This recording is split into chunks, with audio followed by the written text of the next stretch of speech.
If you look at the vote at the UN on the invasion of Russia, a great number of, 5 voted against, but a great many of countries abstained. Therefore, sitting on the fence, because this fight for democracy, for our values, we have to keep fighting, but it's not won in advance.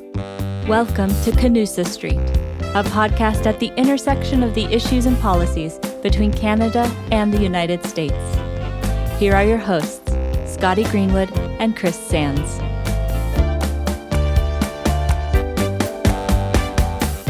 Well, welcome back to Canusa Street, everybody. I'm Scotty Greenwood with the Canadian American Business Council, and I'm joined by my brilliant, smart, phenomenal colleague, Professor Chris Sands at the Woodrow Wilson Center. Hey, Chris. Hi, Scotty. That's so flattering. I'm turning pink over here. Nice.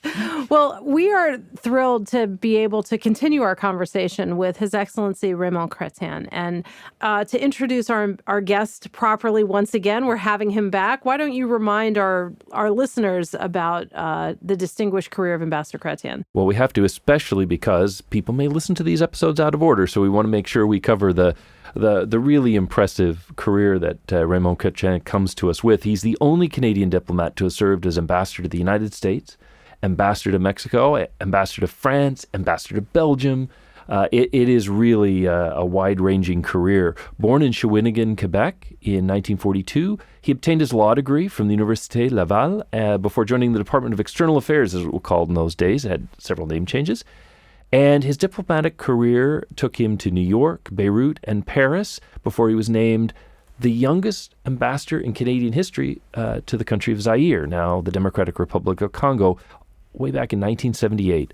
On his return to Ottawa, his rise at global affairs is legendary. He became ambassador to Mexico from 1985 to 1988, and then ambassador here in Washington from 1994 to 2000. And it's just an amazing period in which he saw the implementation of the NAFTA, the North American Free Trade Agreement. He ended his career as ambassador in France and is now with the law firm Fasken, and it's great to have him back. What an honor. So good to have him, and I can't wait for this conversation. When we talked before, when we were together on our last podcast, we talked a lot about Canada and the United States. We talked a lot about the NAFTA, about trade relations and some irritants like lumber, and those are important. But Ambassador Chretien has lived all over the world, has represented Canada in many places, and knows a lot about foreign policy. So you're just coming off a world meeting of the Trilateral Commission, and one thing we haven't talked about yet, and I want to get your thoughts, is China. We talked about the war in Ukraine, but let's talk about China. What are you thinking these days about China, and how should we be factoring China into the way we think about the world? Before I talk, thank you very much, Scotty, for this question. Obviously, it's at the center of all foreign policy discussions these days. Before I talk about Canada's attitude towards China, let me tell you a bit what I heard in the last couple of days about U.S. and China. Clearly, it is dominating the agenda. It is right at the center of the American preoccupations. Whether it's the what to do with all the tariffs imposed by the previous administration on billions of dollars of goods, whether it is now there's a new dimension even more delicate about Taiwan following the war between Russia. What will China be tempted to do with Taiwan? Will be tempted to go in sooner than expected? And what will be the American reaction? This is would the U.S. go to war? Mm-hmm. Would go to potentially a nuclear war with China over Taiwan? This is a big question asked all over the world right now. Mm-hmm. So I don't know the answer to that question, but it's clearly there. China, I've always been struck, has been following world events from afar. Remember Iraq? Your country spent billions of dollars. Canada invested. We lost a number of people also, and lots of money to try to be part of that coalition with you. China out there doesn't talk very much, develops the army, develops the economy, saves an awful lot of money and resources. It's true now. That during the present war between Russia and Ukraine, China, I think, doesn't want to be involved in this. They're clearly in a strong partnership with President Putin. But while countries are bleeding resources and people, they're reinforcing their own position in the world. the next couple of months will be devoted to the future of Xi Jinping. I mean, the Congress to re-elect him or not. So I suppose that'll be, and they have big internal problems as well. But China has become I don't know how to describe it. It's probably not an enemy, but I'm surprised to see that many Republicans see, not only Republicans, a lot of people in Washington seems to be united on this. It seems to be a non-partisan issue, and China is almost an enemy.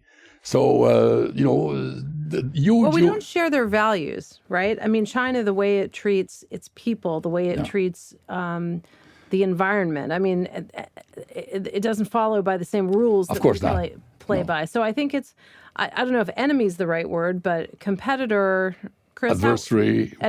Adversary, sure. Sure, absolutely. Yeah. So now, as far as Canada and China is concerned, we're going through a very difficult time. When the two Michaels were imprisoned for 4 years, it has cooled down the relationship to the point that it has not yet recovered.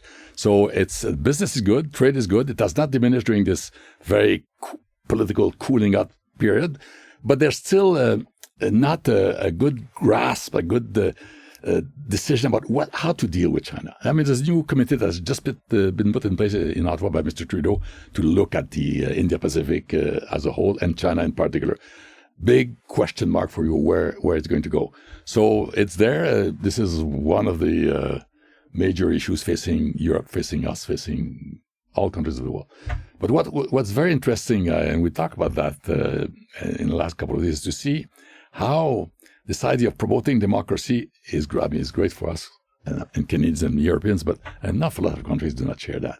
If you look at the vote at the UN on the invasion of Russia, a great number 5 voted against, but great many of countries abstained. Therefore, sitting on the fence for not reluctant to support this. So all of that to say that. This fight for democracy, for our values, we have to keep fighting, but it's not won in advance. Mm-hmm. Absolutely, yeah.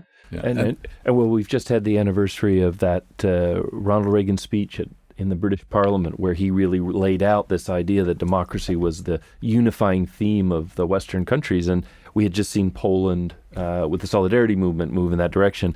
And so it's an interesting time to look back at that legacy, because that is something Canada and the U.S. have shared and worked on in so many ways, and it is one of the values that pulls us together. Yeah, but there's some discordant voices in many parts of the world right now. Just look at Hungary. Just look at countries like Indonesia, Brazil, Mexico, South Africa. There are a great number of countries who seem to be getting away from this idea of democracy. It's not too late, but I'm just telling you it's going to be a constant battle. I want to ask you about one country that you know well, and that is the Democratic Republic of Congo. Oof. And when it comes to critical minerals, for so much of what we need on the environment and everything else, they are one of the biggest producers. You were there. I was there back when Mobutu Sese Seko was the leader, and now they've been in civil war for a long time. But I remember when the Prime Minister sent you to kind of take a look at whether there was something. Great Lakes region. Yeah, was there something in the Great Lakes region? Was it something that Canada could do? And you came back and a little bit cool to the idea. What's going on in Africa, and how do we get the minerals we need to do the things we want to do on the environment from countries that are so unstable and just so tragic? But there are many questions in your. First of all, what do we do with Africa? Clearly, Africa is not the Africa that I knew in 1978, 79 when Mobutu Sese Seko was running the place. A huge problem then was corruption. Mobutu Sese Seko was a great unifying force, but on the economic side, it's kind of a disaster. The Congo is one of the richest countries when it comes to rare earth. I mean, where rare minerals, copper, diamond, name it, they've got it. There many countries of Africa are in a much better state now than they used to be then. Mm-hmm. I mean, they will have 1 billion people in a few years. So at the moment, the refugees from Africa are flooding Europe because things are not working out.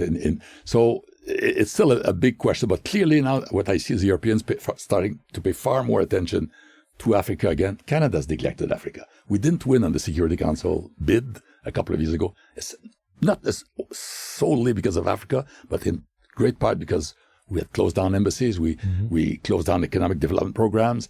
So it's a continent still in search of mentors. And I have to tell you that China is there now in a big way, and the Russians are starting to go in there. They want to fill this vacuum created by the absence of many Western countries traditionally investing a lot in Africa. Now, les métaux rares, how do you get them? You should get them from Canada first. We have a lot of metals in the north of Canada. Many of the rare metals that you need, we have them. So it's like oil. You've got to develop them faster, though. Like it's not just digging them out of the dirt, the critical minerals and minerals, but it's processing them, right? Yeah. And I don't know how long it takes to get a facility permitted in China or in Indonesia or in the Congo, but it takes a long time in Canada. And so how do we accelerate that by in a responsible way? By you telling our government to do it faster. Well, I do that pretty much every day. So maybe one day they'll listen. But it goes to a little bit. No, but look at that. Look, remember at that conversation, we had a long conversation about energy development, and I mean oil and gas, and there we are up north. Faithful, so not a faithful, but a solid supplier of certainly oil and gas. And it seems that you're looking at alternatives in Venezuela. And why aren't you thinking automatically about us? Well, it's funny you should say that, because that's a topic that is hot right now in Washington. And what the Biden administration will say is, of course, we want resources, as many as we can, from Canada.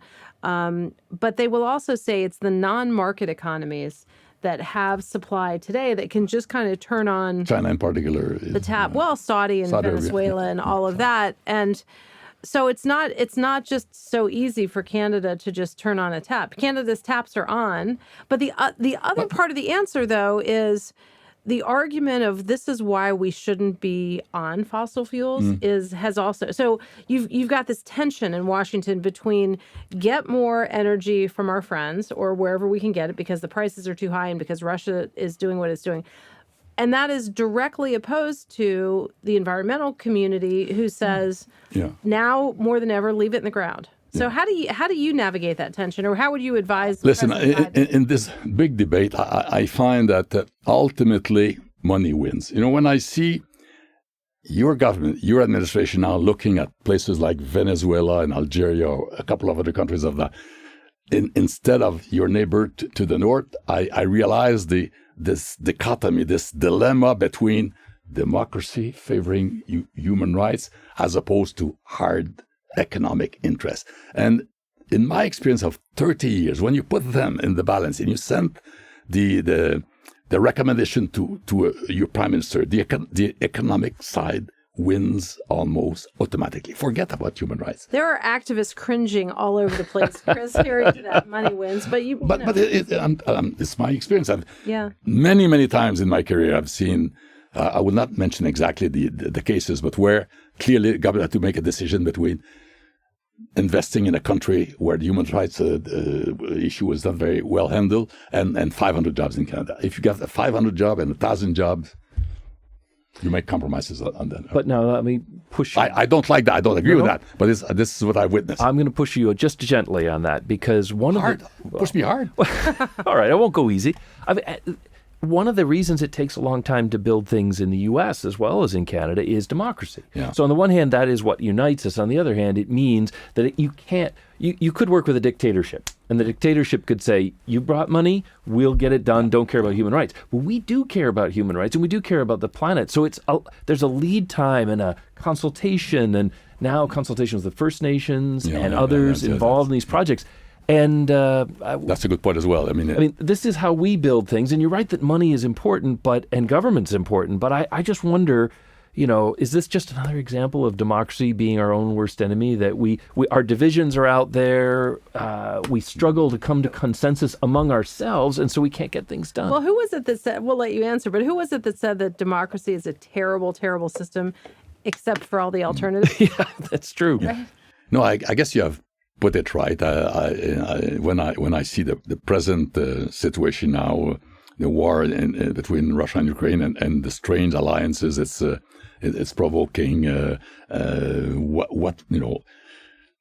But I keep coming back to the dealing with the devil or dealing. I mean, you don't like China, but you have a huge trade and economic relationship. I mean, not only that, it's totally integrated. Mm-hmm. We describe China as adversary. Some would say it's an enemy. You still have sometimes you have no choice. You cannot disengage, let's say, the American economy with the Chinese economy. We're trying. The decoupling, we're trying. You're trying, but it's going to be very difficult. I mean, you're not talking about a few $1 billion. You're talking about many $1 trillion. So good luck. I mean, it's a never ending issue. Mm-hmm. And you see when it's just, I will not mention some of the visits on the horizon for our political leaders, but I mean, you see that problem facing them right in their face. Yeah. And they have to navigate it all. Yeah. I would just say I don't often love the phrase, that's at the bookstores in Canada, the world needs more Canada. But in the last few weeks, listening to the Japanese saying they don't want to be buying Russia oil and gas, but there's no other vendor, and Canada's right there. I think about the Germans who would love to buy what you've got and not buy from Russia. And I think because of the lead time for projects, we really do need more Canada in a global sense. Maybe not selling as much to the Americans, but selling around the world. You're one of the good guys. But I think that there's a willingness in Canada. The will is in Canada. The fact that it's not everywhere else. I don't know, Ambassador. When's the last time you built a pipeline across the country? Yeah.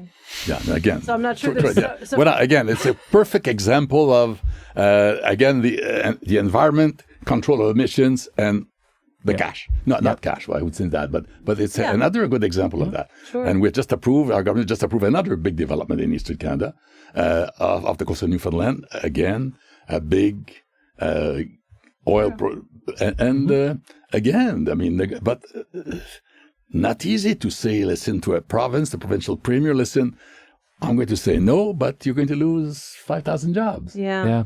So this issue is, look at it the way you want, but it's still, look at oil, Russia and oil. I mean, there we are. It's crazy. I mean, the European countries are buying Russian oil to the tune of about $1 billion a day. That money goes to finance the war against Ukrainians that we're trying to help both financially and with armament. So there's all kinds of huge contradictions. But Scotty, international affairs are full of contradictions that are not easily solvable. All the time, has always been through the ages. Yeah, fair enough. Well, and we could talk to you all day, and we don't want to be. We don't want to take up all your time, because we could do. So I want to just ask one last question, and maybe Chris could too.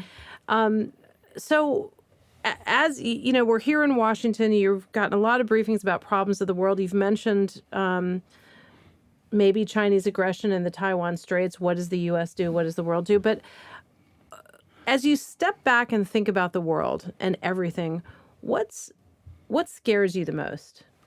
Is it Korea? Is it nuclear? Is it cyber? Like where I would say what do you worry about? What scares me the most is the coalescence or the confluence of major crises. I mean, it's the climate crisis. We thought it was going to be felt in 15 years. It's going to be felt this summer and next summer even more. Right. That certainly is an important factor. The crisis, the health crisis provoked by the war between Russia and Ukraine. I mean, the world many countries will be in a famine situation pretty soon. The war and the possibility of nuclear use. I mean, I've been following this business of nuclear development for years, and I'm scared to see that Putin has put it on the table. I mean, just to talk about it is frightening. And people live with this fear now that we'll go back to the time of the Cuban Missile Crisis. Who is going to decide if missile should be atomic power or should be used? I mean, Mr. Putin says if it's an existential threat, I will use it. He didn't say I might use it. If there's an existential threat to Russia, I will use nuclear weapons. Who's going to decide? What is an existential threat? What are the criteria? I'm very worried about that. And then, the never-ending pandemics. I mean, it's not over. I mean, I could see that in the last couple of days. I mean, just running around Washington today, many buildings are still almost vacant. Big law firms have about 1/3 or 20% of their lawyers there. Yeah. So it's not one, and I could go on and on, but these are some of the big events that do worry me. And this fragility of our institutions kind of not falling apart, but being tremendously weakened. So I'm worried about all of that. And we Canadians, I'm not in government now, but if I were in Ottawa or be careful, they might call you in. You might no. But I would say, listen. After a couple of days here, I would say, listen.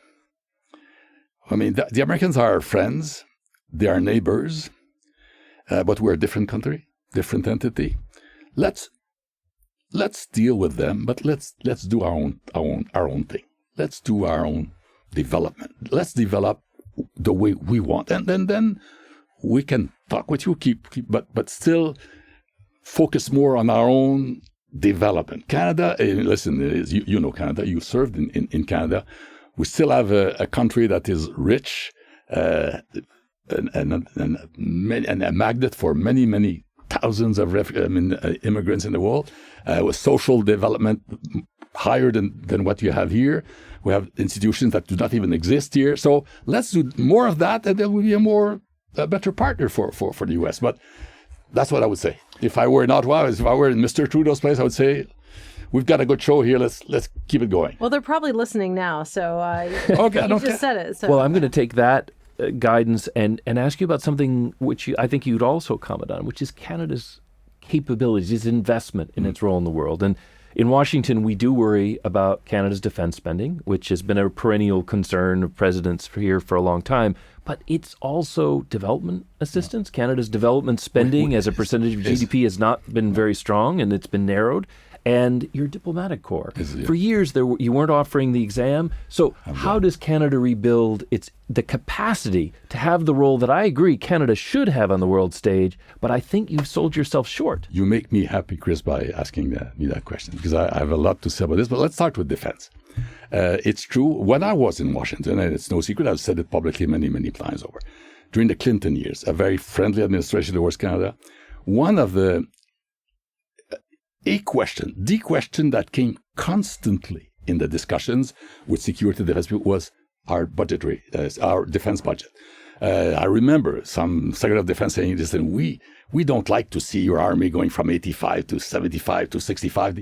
The U.S. is the only country that likes to have a neighbor military strong. So for years, for generations, there was a feeling that you guys would come to our defense if it came to the worst, and that we could spend on healthcare, on pharmacare, but now I think this time is gone.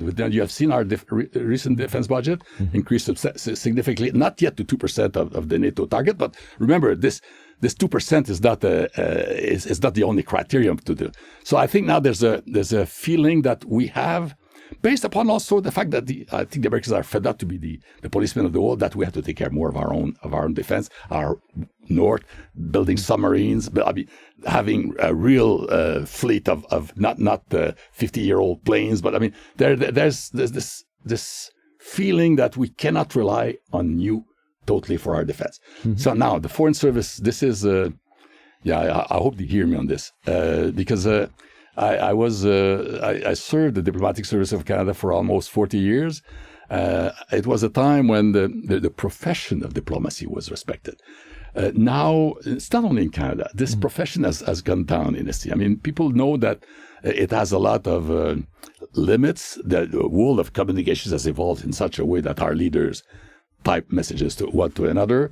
But this is good. But it lacks the solidity of a well-thought argumentation to bring to some kind of conclusion by the government. I mean, I cannot talk about the State Department, but I understand that you went through the same crisis. So the Foreign Service is trying to recalibrate itself, but I hope it succeeds, because I find that we suffer in terms of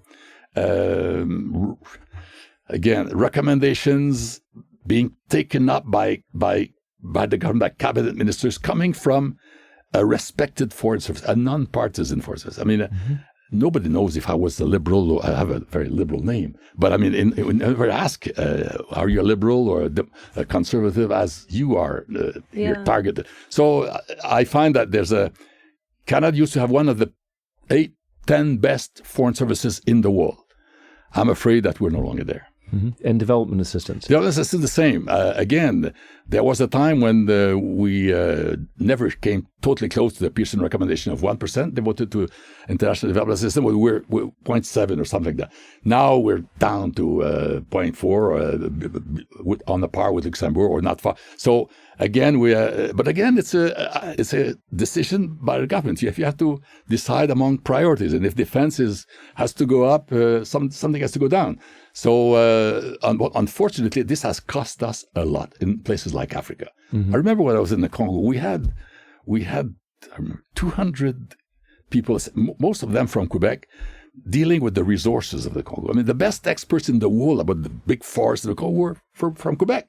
From Canada. So we had an investment in the long-term development of many African countries, but through huge investments. So this is not the case right now. But again, the pendulum will swing, events will happen, it might come back. But I'm afraid that it'll never be the way it was before, when there was a kind of unlimited money for government.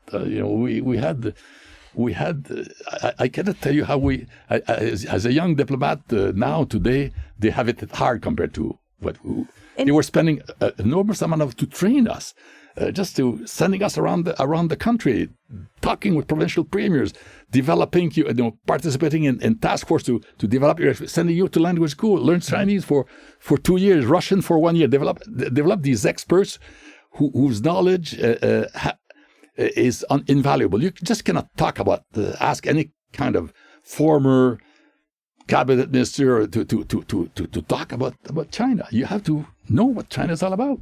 Yeah. Totally. So I'm a strong believer in I'm sure you believe that as well. I do too, but of all the problems we've discussed in our episodes with you, this is one that I think we could solve. Whereas some of them I think are very daunting. We know we can spend more. Yeah, but now at least I'm glad to see in Ottawa some serious task force being put into place. One by Foreign Affairs, you probably saw that. One by the Senate, Peter Beam, Peter Harder will probably win. So that I'm confident. But again, it takes a decade to reconstruct a foreign service. A lot of the very good people have left. When I look at the major levels of the State Department, is the same. You have lost a lot of tremendous experts to all kinds of entities, public sector, academia. Think tanks, yeah. Good for think tanks, but not good for foreign service. There's something to be said for the revolving door. It's much maligned, but every once in a while, people. Scotty is a good example of that. Yes. Coming back in. Well, this has been such a wonderful conversation, and we usually ask people at the end, but you've already answered it, to give us some ideas about who we could bring in the future. And Chris, I think Peter Beam, Ambassador Peter Beam, who's now in the Senate, has served in Washington, has served around the world, an amazing Canadian diplomat, thoughtful. Peter would be very good. So Peter, I think, has got to be on your list. On our list. That's I agree. Well, and I said I don't love the phrase "the world needs more Canada," but I do think the world needs more Raymond Chretien. I don't know about this. I mean, do you need who needs an 80-year-old man who has past his prime? But I feel great, Chris. But I have to thank you both, because one of the reasons I accepted to do this today is because I respect what both of you have done. I mean, you took the center and it's mutual. and you're doing a great job, and Scotty the same. I remember this Canadian American Business Council, when it started, and it went down and down until you pick it up. And then it has changed everything, and you're serious influencers in the. I read what comes out of the Canadian Institute. I read about what you're doing here in Washington. My God, if you were not there, we'd have to invent you. Well, that's a great ad for us. That is a great ad. Thank you. And thank you for coming. The world needs more Chretiens. That's absolutely. For sure. Thank you very much. Thank you.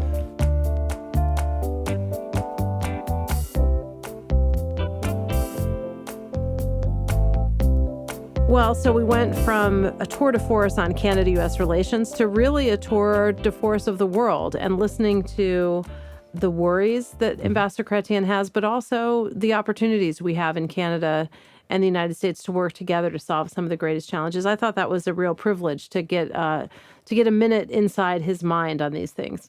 I don't know how many Canadians, let alone how many Americans, have his breadth, having served in the Western Hemisphere, in Mexico, having served in Africa, very articulate on the challenges of China, on Canada's diplomacy, but also what's going on around the world. He just brings this wide range of experience, and there aren't very many people I know of any type who can just show that mastery of detail and tell the big story, which often gets lost in the small disputes, from softwood lumber to nuclear Armageddon. That's quite a range. That's right. Well, and I appreciated his rather passionate call for investment in diplomacy, in the Foreign Service, and you were a Fulbright fellow, a Fulbright scholar, I think, in your early days in Canada. I was a diplomat myself, and these things matter. And to have Ambassador Chretien remind policymakers, invest in diplomacy, invest in these thoughtful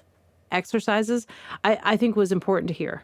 I think it is too. We forget, because technology allows us to disintermediate, as he was saying, world leaders who text each other or share emails outside diplomatic channels. Yes, that can help solve problems, but when problems are getting worse and worse, the expertise of the diplomatic corps, the relationships of development officers who really build friendships in developing countries, and even the work of our militaries. When they fight side by side, they develop a kind of trust. And all of those things are important components to any country's international relations. And they've been an important part of the Canada-U.S. relationship.